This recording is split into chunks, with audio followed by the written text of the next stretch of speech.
Hello. Have you ever felt guilty over an action you have done, or felt empathetic towards others after feeling guilty? This presentation will explore what is the relationship between guilt and empathy. Guilt and empathy are both emotions, with guilt occurring when an individual negatively reflects on a perceived negative wrongdoing, and empathy occurs when an individual views and experiences another's perspective. Guilt is part of a group of emotions called self-conscious emotions.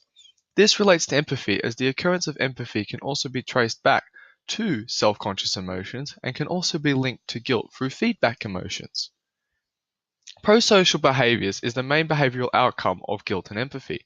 The occurrence of prosocial behaviors are more likely to occur from individuals who feel guilty.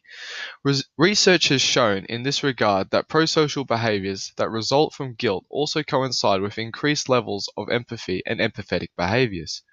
Certain behaviors can be facilitated by guilt and empathy. There is a positive relationship between guilt and empathy, with high levels of empathy resulting in increased sensitivity to guilt. These can be used practically for anticipating behaviors such as donations and reducing negative behaviors such as aggression. The negative state relief model helps affirm that feeling guilty is more likely to result in empathetic behaviors to reduce guilt, generally in the form of prosocial behaviors. Self-reflection is the result of experiencing self-conscious emotions, such as guilt and empathy. Reflection is an important part of experiencing empathy, with guilt encouraging adaptive forms of empathy. Self-regulation of intrapersonal behaviors that result from guilt lead to self-reflection of behavior and can lead to an increase in empathy. The combination of self-reflection and self-regulation helps guilt lead to feelings of empathy. Practical applications exist that utilize the relationship between guilt and empathy.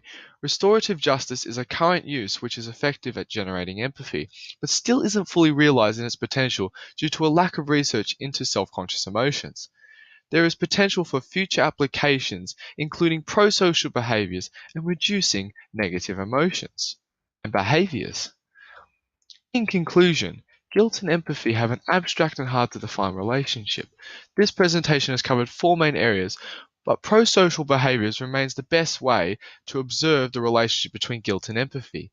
There is plenty of potential in current and future applications of this research, including restorative justice, which is a current application, and prosocial behaviors being a future potential option for practical application.